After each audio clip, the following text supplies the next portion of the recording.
friends, this is Daki and welcome to my channel. Today I'm bringing you my first Battle for Azeroth Retribution Paladin guide for Mythic Plus. If you like what you see, consider subscribing, like this video and leave your questions in the comments below. So without further ado, let's dive in. Let me start by saying that in Battle for Azeroth we are very strong in single target DPS and we do a lot of boss damage. Also our burst damage is excellent. Trust me, your tank will hate you sometimes.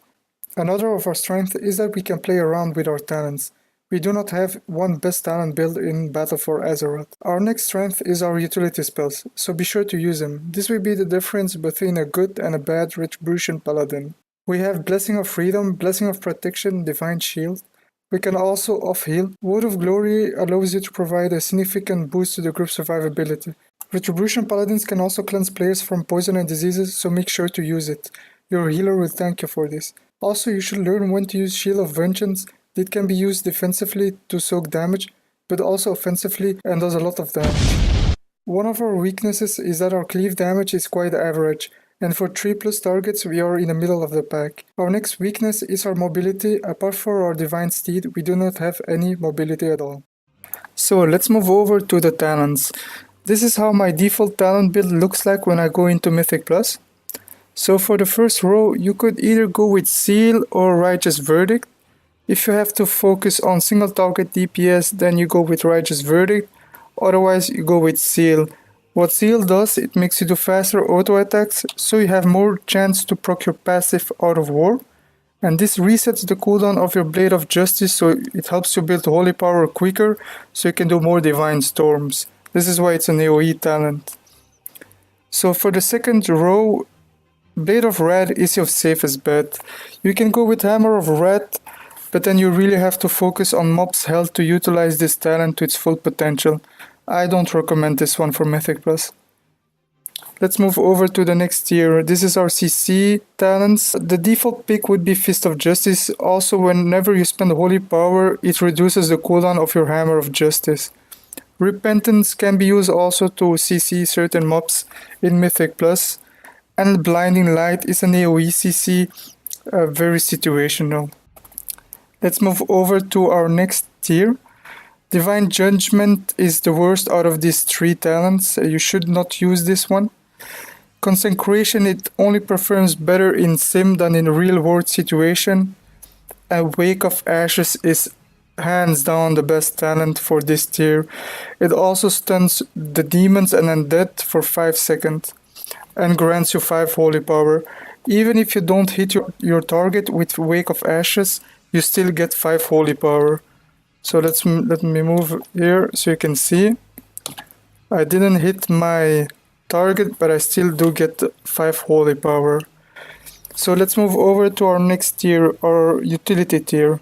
Unbreakable Spirit gives you access to your defensive more quicker. This could be used in high-end mythic keys, so you have your defenses up quicker.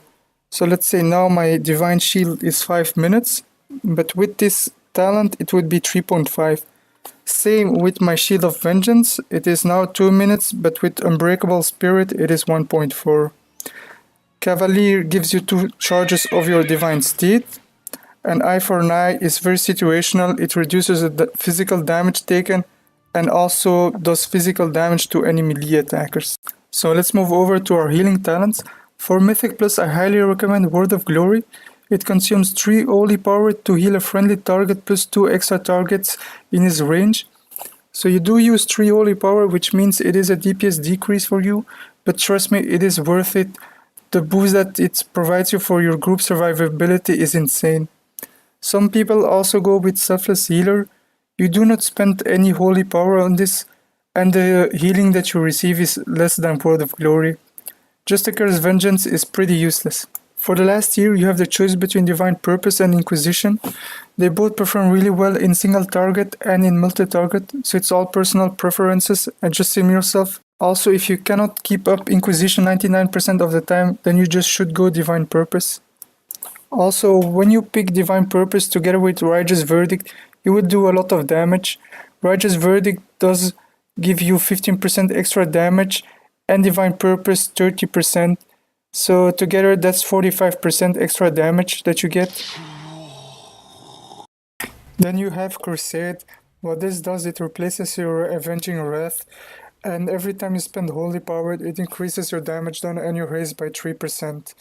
But it's utterly garbage, you shouldn't be using this in this tier. So when it comes down to our rotation, we do not have a set rotation, but what we do have is a priority. We need to use our abilities. And it looks like this. If you picked Divine Purpose, then you can open with Avenging Wrath, Blade of Justice, Judgment, Templar's Verdict, and keep following the priority list. Also, do not let a Divine Purpose proc and Templar's Verdict buff go to waste, so make sure to use it. With Inquisition, you first have to apply the buff, so you would open with Blade of Justice, Judgment, Inquisition, Avenging Wrath, and keep following your priority abilities. Also, you need to pay attention whenever you are about to use Avenging Wrath that you have enough time on your Inquisition left for the duration of your Avenging Wrath. Let's move over to our stats priority. In Battle for Azeroth, Strength is our primary stat. All of our secondary stats are very close in value. However, you can consider Haste being our most important stat. Haste increases your attack speed, but most importantly, it lowers the global cooldown of all of your abilities, and reduces the cooldown of your Holy Power generators. Critical Strike increases your chance to critically hit with all spells and abilities. Versatility increases all your damage and healing done and decreases all damage taken. Our Mastery, Hand of Light, increases all holy damage done by your abilities. Generally speaking, item level upgrades will be better, so if you want to be accurate, you should sim yourself. The easiest way to do this is with raid bots. I will now quickly go over our consumables, gems, and enchants. Let's start with the consumables. You will be using Flask of the Undertow along with Battle Potion of Strength. If Bountiful Captain's Feast is available, then you should eat from it, otherwise you eat the Haste Food, Swamp Fish and Chips, or the cheaper version, Ravenberry Tarts. For gems, you should use Kraken's Eye of Strength in one socket and Quick Owl's Eye or the cheaper Quick Golden Barrel version in all other sockets. As for our enchants, on your rings you will be using Enchant Ring Pact of Haste or the cheaper version Seal of Haste. For our weapons, we go with Quick Navigation. Just as mentioned before, if you want to be accurate, you should sim yourself.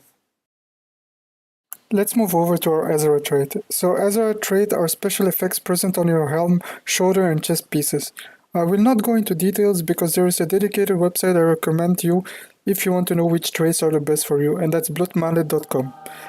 Also keep in mind that traits are still being tuned. So it is very simple to use. Whenever you're on the website, you just click on your class, so we're gonna go with Retribution. And then depending on whatever you want to know, you just have to choose here in the options. So let's say you're like, which trinket is the best for me?